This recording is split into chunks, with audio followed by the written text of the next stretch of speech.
Right, hello everybody, welcome back to a new video with me and Gilesy. As you know, Sunderland haven't got a game this weekend because we've got too many international call-ups. So, with the Sunderland video, we're going to bring you something a little bit different. We're just basically looking at all the teams in the promotion mix. We're going to give you our views on it, on each individual team. How we think, well, just a little brief chat on how they've performed so far this season and how we think the season's going to end for them. And then obviously we'll give you where we think each team's going to finish and then our final 6 predictions. We're going to start from the top, the way the league is at the minute. So let's start with Rotherham, shall we? Well, Rotherham, they're starting to slip up at the vital time. They're dropping points at the vital time of the season. They've done really well. They're a big physical team. But now with Wigan basically being the most consistent team in the league and also MK Dons flying, it's not looking good at the minute with them slipping up just at the vital time. Like I keep saying, they have got 80 points up to now. I think they've played the same amount of games as the MK Dons and only 1 point behind. So, looking at it, they need to start up picking up points sooner rather than later, basically. So, Rotherham, they're starting to drop points at the most vital time in the season, with Wigan being one of the most consistent teams in the league, and also the MK Dons are flying. The 18th overall in form in the last 5 games, but listen, they're probably the best team in the league at home. Well, Rotherham, I mean, they've been very consistent throughout the season. Like you said, now they're starting to slip up and throw away valuable points. I mean, if you asked me a few weeks ago, I would have went, Rotherham's going to run away with the league. The point gaps they had and the way they were playing. I mean, some of their victories, they've had about 4 or 5-0s, or games where they've scored 5 goals. 5-1. Yeah, well, 5-1 against us, which we don't want to dwell on. No. I think the key thing for Rotherham throughout the whole season has been their defence.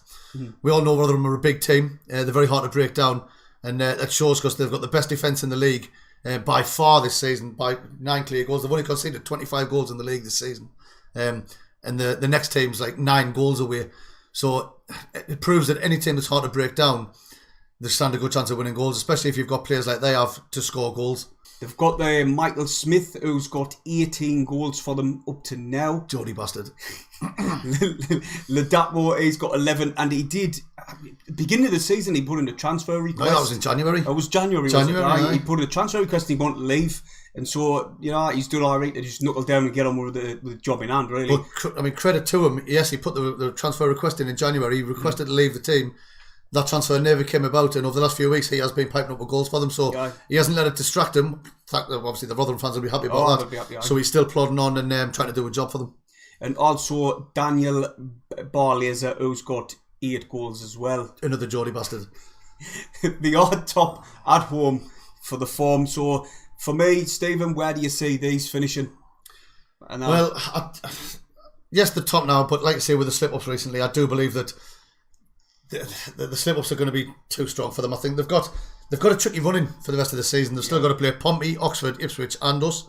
I think the defence is going to keep them in there because they're a tough team to score against. So I think that they are going to stay in the top 2. But for me, I've got them dropping down and finishing in 2nd place.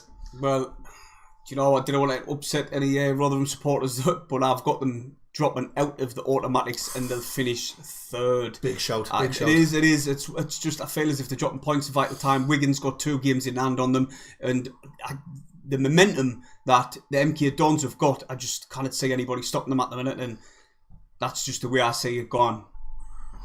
Right, next up in 2nd place at the minute, we've got Wigan. Now, I hate the twats. I really do. But credit where credit's due. I think if you look at the season overall, they're probably the best team in the league overall this season, with consistency wise and how they're performing. We were all hoping because they had that many cup games going on, they had that many games in hand because it's bit us in the backside in the past. We were hoping they were going to start dropping points and have too many games, but it hasn't happened for them. They've managed to keep on grinding out results, and you've got to give credit where credit's due, whether you like them or not. For me, they are probably the best team overall this season so far. Well, do you know what? I was speaking to a few Wigan supporters, and there is a few who's alright. And the lad who I was talking to, he was saying there's a togetherness with his team. I think it might coincide with what happened to Charlie White, and they've all come together and they've knuckled down and they've just all fought for the shirt, which all professional footballers should do, really. 100%. But it doesn't always happen, and I think Wigan are playing for the shirt. You've got the likes of Max Power, who we all know what Max Power was about. He likes to I whinge a lot, but it's shithousery. Shithousery, that's a good word. He's really good at that, and he was good for when he used to play for Sunderland, doing exactly the same thing. But when we played them, it didn't work simply because we knew him, we knew what he was about. Some key players for them, it's the Will Keane. He's done absolutely outstanding. I think he's on 19 goals up to now, and he's done well considering he's had to step up for Charlie White. Considering I think Charlie White was going to be their main striker, but obviously with what happened to him, he's had to step up and he's done really well. Obviously, you've got Callum Lang, homegrown Callum Lang as well. He's on 12 goals, so there's it's not just it's not just about the goals either as well. If you look at like Will Keane and Callum Lang, they've popped up. They're both in double figures. Will Keane more so, he's one away from 20 goals this season, but also both them players are popping up with a lot of assists as well for their team. One strong thing Wigan have had is that there's a lot of players on the team that are popping up with goals, which is obviously beneficial for a team if you've got that going. Instead of just having like one player banging them all in, they've got mixture players playing scoring the goals. Similar to us, really, isn't it? We've been very reliant on one person doing it, where I think Wigan, and not just them, Oxford as well, they've got a numerous amount of players who's been popping up with goals. I mean, one of the key players that they've had as well, I mean, we know him all too well, I think everybody in the country knows him, is the terrorist lover, James McLean. Everybody hates him, let's be honest, but he's a good player, and especially down at this in League One, he's a good player. He's piping up. He's popping up with goals and he's popping up with assists. So love him or hate him, I mean, I guarantee the Wigan players, most Wigan fans will all love him because of how he's performing and what he's brought to their team. Because he has brought a different angle to their team and the way they approach games. I was other than we kept him quiet in our game, but yeah. So Stephen, where have you got Wigan? It pains me to say this, Paul. It really does, but for me, looking at the form, I mean, they've only lost one in the last 10 games, and that was against us. Get in. But cling on to that. Looking at their running for the rest of the season, it's not really a difficult one, or it shouldn't be. They haven't got many relegation battles. They haven't got many of the promotion teams left. And for that reason, I've got them finishing top of the league. Well, do you know what? This might surprise you, because a lot of Wigan supporters, I think the reason it went a bit salty between Sunderland supporters and Wigan supporters is because Sunderland supporters were just trying to warn Wigan supporters regarding Charlie White, like he's a one-trick pony or not. He's only done one good season since he was with us and all that carry on. But this might surprise you. I've gone for exactly the same. Wigan will win the league simply because they've been the most consistent team throughout the season. Regardless of how they're playing on the pitch, they still managed to come away with the 3 points. They're second in form at the minute, and they've got an easy-ish run in. I know you cannot see any games easy in League One, but looking at other teams in the top 6, theirs is probably easier than others. And just one on the Charlie White. Yeah, obviously there was a bit bitterness there. I think it was a lot of it was a bit tongue-in-cheek. Well, we were a bit unhappy when he left us and went to Wigan. But look, listen, as a professional footballer, it's a no-brainer. They offered him 10 grand a week. We offered him 3 grand a week. Oh wait, he's not daft. No. You're gonna take the big option. So he went for whether he went for the money or not. A difference in 7 grand a week's a big difference in wages. Definitely. One thing, get well soon, Charlie. I hope to see you back on the pitch soon. I really do. Definitely. So in third place in the league at the minute is MK Dons. Listen, they started, I remember the first away game of the season, we beat them 2-1 away. They've recruited really well. They brought in Moesa, Scott Twine, who's got 14 goals. Not only that, he's got 10 assists, which is outstanding. I know he is a midfielder, but MK Dons supporters might be able to let us know in the comments below. Has he been playing up front, further forward? Not sure, not 100% sure, but he's got 14 goals and 10 assists. Whatever position he's been playing in, the stats don't lie. That's really good. And obviously the Moesa, who I think he had an injury at the I'm not sure if it was the beginning of the season, but he did pick up injury. And anyway, he's got 11 goals as well. Like I say, they recruited really well. It just took a little bit of time for them players to gel, and then they started to make their way up the league. And these have been flying, absolutely flying. Morale's high in the camp. The defence is really strong, and also the defence is scoring goals. Darlin's got 8, and O'Hara has got 2 as well. Like you said before, they are flying. They seem to have hit form in this season, right, at the vital time. Oh, definitely. They're doing well. When they played us at the stadium, you could say they were a well-oiled machine. They were playing good football, and that's why they came away with a victory in the end. Yep. You know what I mean? Obviously we wish the score was different, but they ground out the result and they got it. bloody Connor Wickham coming back to bite us in the arse as most former players do. No, every time. But one thing that they've got the third best defence in the league. They've got the third best defence in the league, so there must be they're doing well at stopping goals going in, as well as scoring vital goals when they're needed. They've got a tricky run in, perhaps a tricky run in, if it depends on how you look at it, because the rest of the season, nearly all of the games are either promotion battlers or relegation battlers. And as you know, at this end of the season, the teams that are in a relegation dogfight, they pull performances out of their arses and they try and do their best to try and keep them in the league. You know what I mean? So I think they have got a bit of a tricky run in. But like I say, with the form they're on over the last 10, 15 games, you can't really write them out. And if they keep doing the way they're doing, you never know what's going to happen. But for me personally, I've still got them finishing just outside the top two, and I've got them finishing in third. So they'll keep the position, in your opinion? Basically, where they are now, I believe that's where they're going to finish.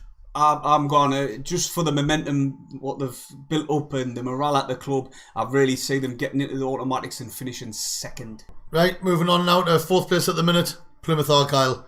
I know we've just been talking about MK Dons being on fire, been flying, but the best form in the league, if you go by the last 6 games, is Plymouth. They've won the last 6 games on the bounce. They've scored 12 goals in them 6 games, and they've conceded 0. So that is pretty damn good form, if you ask me. Really good. I mean, credit where credit's due. They're obviously they're flying at the minute. They're playing well as a team. Good unit. I do believe, though, that looking at the run-in they've got coming in, they've got the hardest run-in of the top 6. Yeah. So, obviously, the defence will concede goals over the next few games because, like I say, they've got Ipswich, Oxford, Wycombe, Sunderland, Wigan, MK Dons all in the last few games. So they're not going to be near. Let's just say I do believe results are going to start changing in their fortune. You know what I mean? They're not going to be going on continuing this run. Well, I hope they're not. But because these games will be instrumental in our final finishing position. But like I say, regardless of the running, we've got to go by with the last 6 games. 12 scored and 0 conceded, Paul. That takes some digging. That's unbelievable. You know what it is? Luke Jeffcott, there was rumours at the start of the season that he was going to leave, and they managed to keep him. And obviously Ryan Hardy is being chipping in with goals as well. He got 16. I wouldn't just say he's chipping in, he's done really well. So the things like that, keeping them key players for them, it's just done them really well. They were top of the league for quite a while, but they did drop off. But they didn't. I thought they were going to drop off altogether, but they didn't. They managed to stick there and thereabouts in the top 6. Fighting, haven't they? Yeah, they did. They've done really well. And do you know what? I do like to say Plymouth D. I don't know why it is, which is one of them teams where I've got a little, like, I wouldn't say a soft spot, but I like to say them do well. I didn't know what it is. I don't mind them, to be fair. I don't mind them. I didn't mind it. There's a lad who I was in school with. He was in my class at school called Peter Gilbert. He used to play for Plymouth. Yeah. So I always used to keep an eye on Jesus. I always used to come and keep an eye on Plymouth. Some of you Plymouth fans might remember him. Were you playing these as well? We've still got to play Plymouth. We did beat them away. I think it was 2-1. So, you know, there's that little psychological advantage you could see. We've got them away on Easter Monday. Oh, sorry, away. That game's actually just been selected for Sky Sports on Easter Monday, 3 o'clock kick-off. Yeah, it has actually. But like Stephen was saying, the running, it's the hardest in the top 6. They've got the hardest running for teams yet to play. So with that, I'm going to go for Plymouth to finish in the playoffs 4th. Well, I've got Plymouth. Like I say, that you kind of doubt the form they're on. It's class. Right. I mean, you mentioned the goal scorers there with Hardy and Jeffcott. I said, but for me, I think that what's been instrumental for Wigan for the majority of the season, and especially when they're being on the good run, is the 2 midfielders, Camera and Conor Grant. You mean Plymouth? You said Wigan. Plymouth, sorry. My mistake. It's been a long day. It's Camera and Conor Grant. They seem to be monumental with their performances. They're running the midfield for them with whoever they're playing against. They're both popping up with goals and assists. I think they've been their main men. Mm-hmm. Well, having said that, regardless of the good form they're currently on, looking at their running, I think they're going to come up with some tricky results. Unfortunately for you, I do believe that you're going to struggle with some of these games, and for that reason, I've got you dropping down and finishing in 5th. Still in the playoffs, but I've got you finishing in 5th. Right, now in 5th place, Oxford. Listen, they normally start the season off slow, and it takes time to build momentum up, and by the end of the season, they do find themselves in the playoffs. But this season, they've been in the top 6 from more or less the beginning, and they've found themselves in the top 6 till basically now. One key player, a massive player for quite a few seasons has been Matty Taylor. He's got 19 goals this season. Didn't he get 19 goals last season as well? I don't know. He's consistent for them. I know that. And also, Brannigan as well has got 13 goals as well. So they've got a few players who can chip in with double figures. I mean, like you see with Oxford, they start off. They're always up and about there in the playoffs. Since we've been in League One, they've always been up and about there around us. There's no love lost between us. There's no real hatred or rivalry between us. But some of the games we've had have been quite feisty. You know what I mean? Remember last season with Max Powell running and celebrating in front of the dugout after he scored his goal and things like that. So it's always a bit of a feisty affair. I mean, let's be honest. You've got James Corden as your Carl Robinson as your manager, and he's a right little freaking work you ticket him. He's a freaking little arsehole, to be fair, but he does a good job at winding the fans up and try and get people riled. They're always up and about there. They really are. They do well, but they're inconsistent.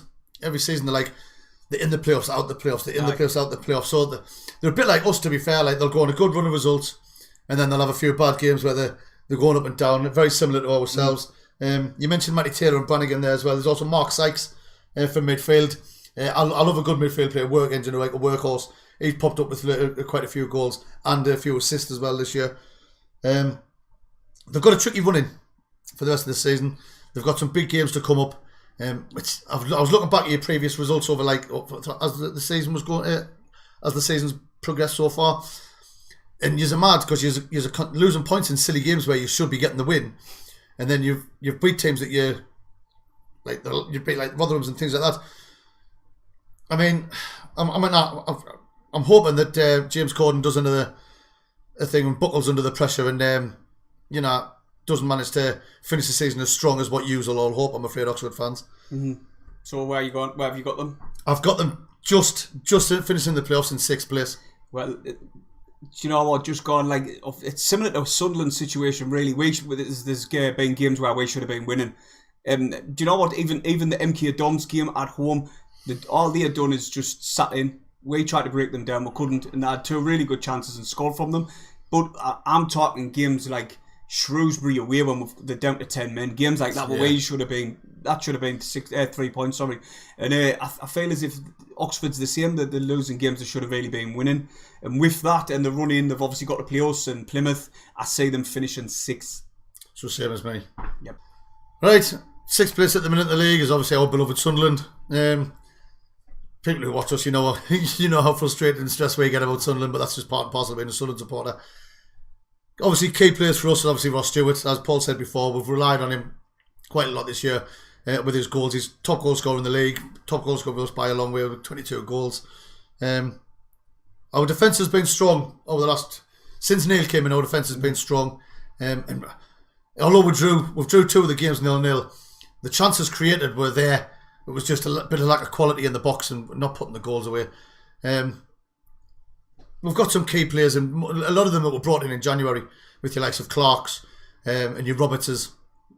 And we've got people come off from injury like O'Nien. We've brought in Matete. And these players are going to be vital in our final run-in for the rest of the season. Pritchard's out injured. He's our main creator, if you will. He's got more assists than anybody else in our team, and he pops up with a few goals. So hopefully he'll be back soon from injury.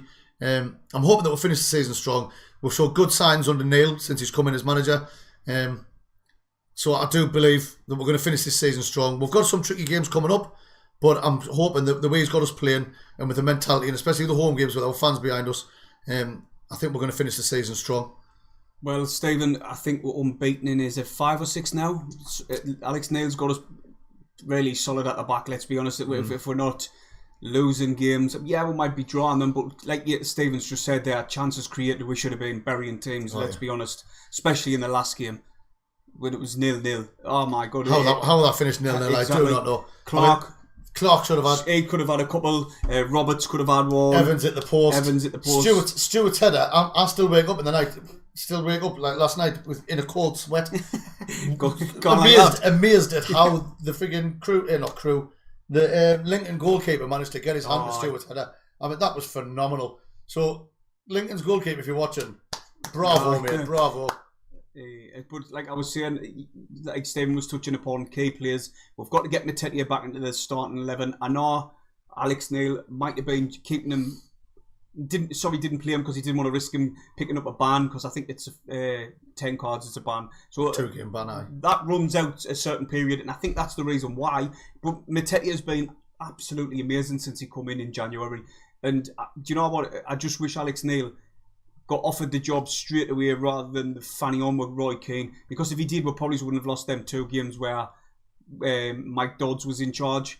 You know what I mean? And look what's happening. Have you seen what's happening in the under-23s? The butcher in the under-23s at the minute. So, you know, looking at it, I think now there's a possibility that we could get unbeaten for the rest of the games. We could. You never ever know. And the way Fingers crossed. The way Alex Neil drills these players and he's got them playing, he's got a high expectation of the players as well. And that's what we've missed. We've missed that type of manager, like a straight talk and no nonsense manager.